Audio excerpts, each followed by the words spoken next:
ఆశ ఏమిటయా అంటే ఎవరైతే సువార్త ప్రకటించడానికి వెళ్ళడానికి జంకుతారో ఆ అడవులకు కొండలకు వెళ్ళాలి, అక్కడికి వెళ్ళి సేవ చేయాలి. అది నేను కోరుకుంది. రెండో, సరే పట్టణం తీసుకొచ్చావు కానీ కనీసం సువార్థికునిగా గ్రామాలకు వెళ్ళి సువార్త ప్రకటించే అవకాశం నాకు ఇవ్వు. సువార్థికునిగా నన్ను వాడుకో, ఎవాంజలిస్ట్గా నన్ను వాడుకో. నశించిపోతున్న వారికి రక్షణ సువార్త ప్రకటించేటటువంటి ఆశ నా గుండెల్లో పెట్టావు కాబట్టి సువార్థికుడిగా నన్ను వాడుకో, ఎవాంజలిస్ట్గా నన్ను వాడుకో. దయచేసి ఎప్పుడూ కూడా నన్ను పాస్టర్గా మాత్రము మార్చవద్దు అని ప్రార్థన చేశాం. అడవుల్లోకి వెళ్ళి ప్రార్థన చేద్దాం, అడవుల్లోకి వెళ్ళి నీ ప్రేమను గురించి సువార్తను ప్రకటిద్దామంటే అది కాకుండా చేసావు. పట్టణం తీసుకొచ్చావు. సరే పట్టణం తీసుకొచ్చావు కానీ ఒక సంఘానికి కాపరిగా చేయొద్దు.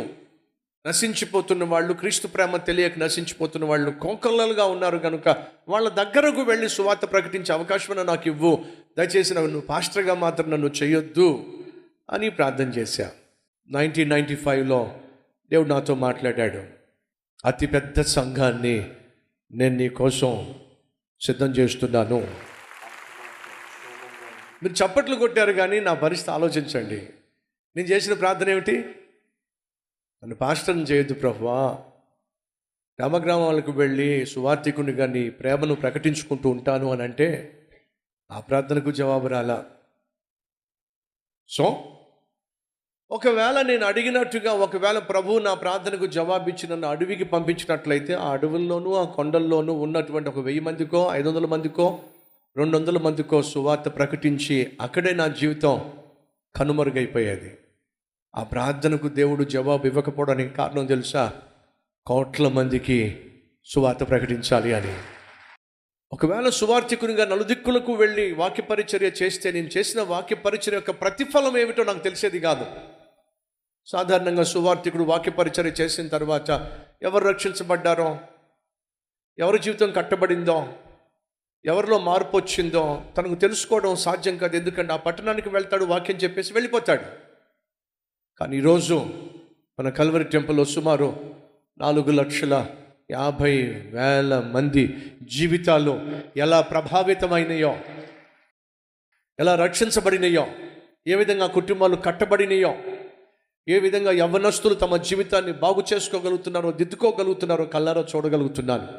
ఓ చెల్లి ఉత్తరం రాసింది, అన్నయ్య మీరే గనుక హైదరాబాద్లో కల్వరి టెంపుల్ సంఘం పెట్టి ఉండకపోతే నా జీవితం కుక్కలు చింపిన విస్తరాకుగా మారిపోయేదన్నయ్య.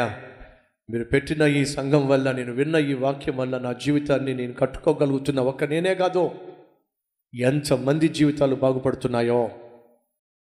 ఒకవేళ దేవుడు నా ప్రార్థన ఆలకించి నన్ను సువార్థికునిగా చేసినట్లయితే మీ అందరికీ కాపరిగా ఉండే భాగ్యాన్ని నేను కోల్పోయేవాడిని. 3, నా జీవితంలో 45 సంవత్సరాలు వచ్చినప్పుడు ప్రార్థన చేశా. ఏడో తెలుసా? ప్రభువా చాలు ప్రభువా, అద్భుతమైన టీవీ పరిచర్య ఇచ్చావు చాలు, అద్భుతమైన సంఘాన్ని ఇచ్చావు చాలు, అద్భుతమైన కల్వరి మహిమోత్సవాలు ఇచ్చావు చాలు ప్రభు, ఇంకేం కావాలి ప్రభు నాకు అని చెప్పి నేను ప్రార్థన చేస్తున్నప్పుడు దేవుడు నాతో ఏమన్నాడు తెలుసా? చాలు చాలు చాలు అంటావేమిటి, కల్వరి టెంపుల్ చాలు అంటావేమిటి? దయచేసి గమనించండి, ఎప్పుడూ కూడా కల్వరి టెంపుల్ బ్రాంచెస్ స్టార్ట్ చేయాలి అని చెప్పి ఒక్కసారి కూడా ప్రార్థన చేయాలి. ఏ రోజు కూడా కల్వరి టెంపుల్కి బ్రాంచెస్ ఉండాలి, బ్రాంచెస్ స్టార్ట్ చేయాలి అనే ఆలోచన కానీ ఆ తలంపు కానీ నాకు రానివ్వాల. ఇక్కడ ప్రార్థన చేస్తున్నప్పుడు ప్రభు చాలు ప్రభు, ఇంతకంటే నాకేం కావాలి నాయన అని చెప్పి కృతజ్ఞతతో ప్రభువును స్తుతిస్తూ ఉంటే దేవుడు నాతో ఒక మాట అన్నాడు, చాలు చాలు అంటావేమిటి, ఒక సంఘం చాలదు, 40 సంఘాలు నువ్వు నిర్మించాలి. మీకు ఏం అర్థం అవుతుంది? చేసిన ప్రార్థన ఒకటి, దేవుడిచ్చిన జవాబు మరొకటి. అడిగింది ఒకటి, ఆశించింది ఒకటి, నేను పొందుకుంది ఒకటి. ఇప్పుడు మీరు నాకు సమాధానం చెప్పాలి. మనం అడిగిన వాటికి దేవుడు ఒకవేళ జవాబు ఇవ్వటం లేదు అని అంటే దానికి కారణం తెలుసా? నువ్వు అడిగిన దానికంటే దేవుడు బహుశ్రేష్టమైన దాన్ని సిద్ధం చేస్తున్నాడు కాబట్టే నీ జీవితంలో నువ్వు అడిగిన దానికి జవాబు ఆలస్యమైంది. ఒకవేళ దేవుడే గనుక మన జీవితంలో మనం చేసిన ప్రార్థనలకు జవాబు ఇచ్చినట్లయితే మనం ఇక్కడ కూర్చునే వాళ్ళం కానే కాదు. ఎందుకని మన జీవితంలో రకరకాల ఎమోషన్స్ గుండా వెళ్తూ ఉంటాం. అమ్మ సహోదరులు, మీ ఆయన కొట్టాడు, మీకేమనిపిస్తే? చచ్చిపోతే బాగుండు ప్రభు, నన్ను చంపేసే ప్రభు, నాకు బ్రతకడం ఇష్టం లేదు ప్రభు అన్నావు. సరేనమ్మా అన్నాడు అనుకుని ఏమైపోతారు? బ్రదర్స్, మీ ఆవిడ పెట్టే నరకం భరించలేక నా వల్ల కాదు ప్రభు, తీసేసుకో ప్రభు, వచ్చేసేయి అన్నాడు అనుకోండి. మన కలవరి ఇలా ఉండేదంటారా? కలవరి టెంపుల్ మగాళ్ళు ఉండేవారంటారా? అర్థమవుతుందా? మనం చేసిన ప్రార్థనలకు దేవుడు నిజంగా జవాబు ఇచ్చినట్లయితే ఎప్పుడో పోయేవాళ్ళం. ఆ మాటకు వస్తే సతీష్ కుమార్ ఎప్పుడు వెళ్ళిపోయేవాడు. ఈరోజు దేవుడు మనల్ని అర్థం చేసుకుంటున్నాడు. కాబట్టి నువ్వు కొన్నిసార్లు చిన్న వాటిని ప్రార్థన చేస్తున్నప్పుడు దేవుడు నీకు జవాబు ఇవ్వనప్పుడు, ప్రభా ఏంటి ప్రభా నాకు జవాబు ఇవ్వటం లేదు అని నువ్వు వాపోతున్నావు, దేవుడి మీద అలుగుతున్నావు. కానీ ఈరోజు కల్వరి టెంపుల్ని నేను చూస్తున్నప్పుడు నేను చెప్పగలిగింది ఏమిటాయా అంటే, Calvary temple is not the answer to my prayers, is the answer to God's plans. ఇది నా ప్రార్థన వల్ల పుట్టుకొచ్చిన సంఘం కాదు, దేవుని యొక్క ప్రణాళిక వలన పుట్టుకొచ్చిన అద్భుతమైన సంఘం.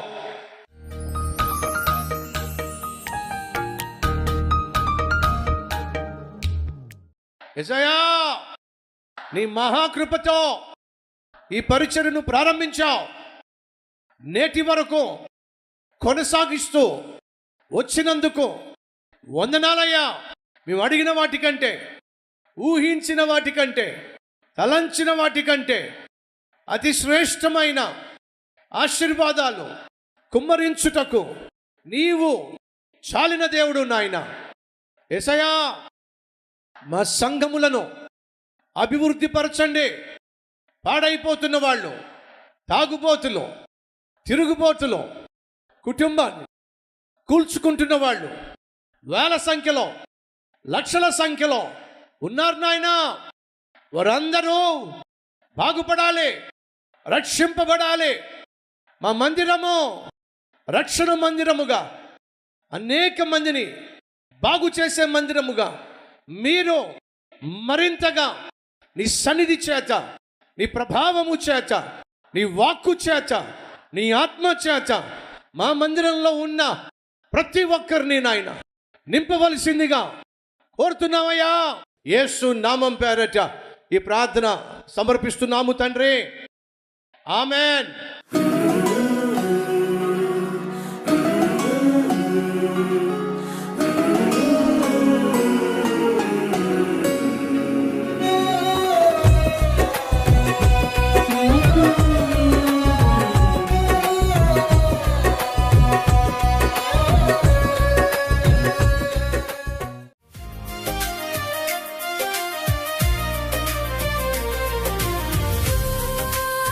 డైలీ డివోషన్ మీకు ఆశీర్వాదకరంగా ఉంటే 10 మందికి షేర్ చేయండి, లైక్ చేయండి, ఒక కామెంట్ పెట్టండి.